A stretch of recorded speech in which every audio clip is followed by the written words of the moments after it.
basic operations of life. Examples include the direct formation of the cytoskeleton that forms the structural foundation for cells and those that control cell division.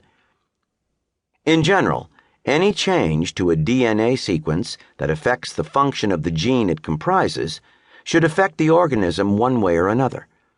Mostly the change will be for the worse. You simply cannot tinker with something as intricate as the instructions for life without messing something up. It will probably be something important. This is why most mutations to functional genes are thought to be harmful. Studies estimate that as many as 75% of mutations that swap one DNA base for another within genes cause some sort of reduction in survival or reproductive output.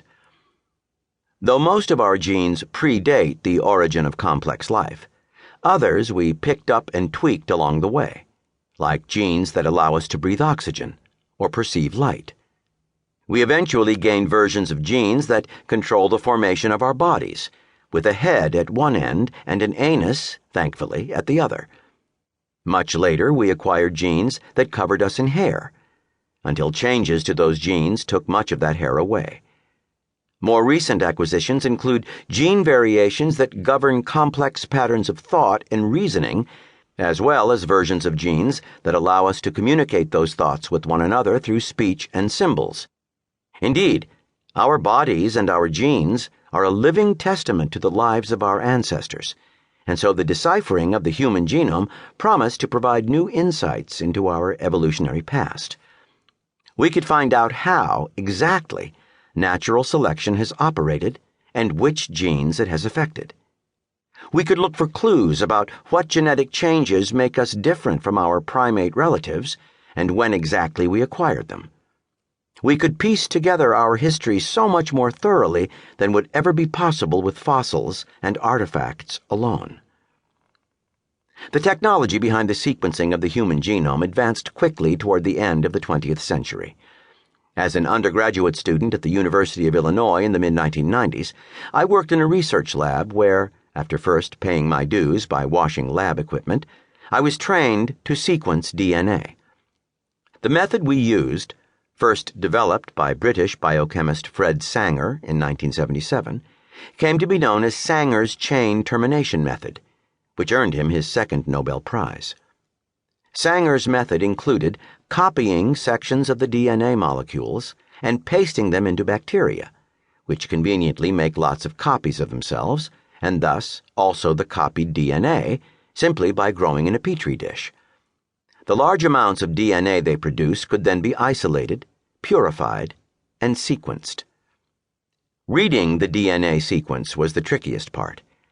I had to first make a very thin gel by positioning two rectangular sheets of glass separated at the top by a thin piece of plastic and then carefully tapping the other three sides to prevent leakage.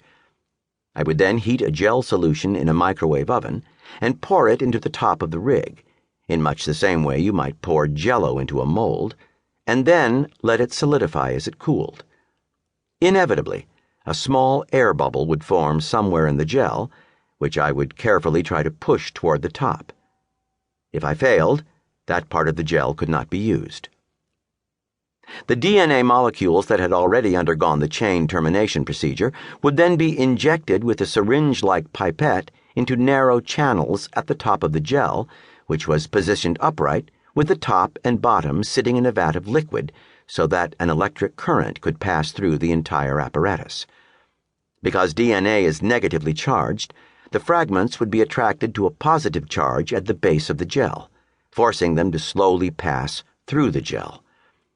Smaller segments of DNA would travel slightly faster, so by the time I shut off the electrical switch after a few hours, the DNA fragments had arranged themselves neatly according to size. Dunk the gel in a tub containing a radioactive isotope that would stick to the DNA, and the fragments would appear as glowing bands on an X-ray film. Because each column corresponded to one of the four nucleotide bases, adenine, thymine, guanine, or cytosine, my job was then to simply determine the sequence of bases by starting at the bottom of the gel and moving toward the top, recording which column contained a visible band. This was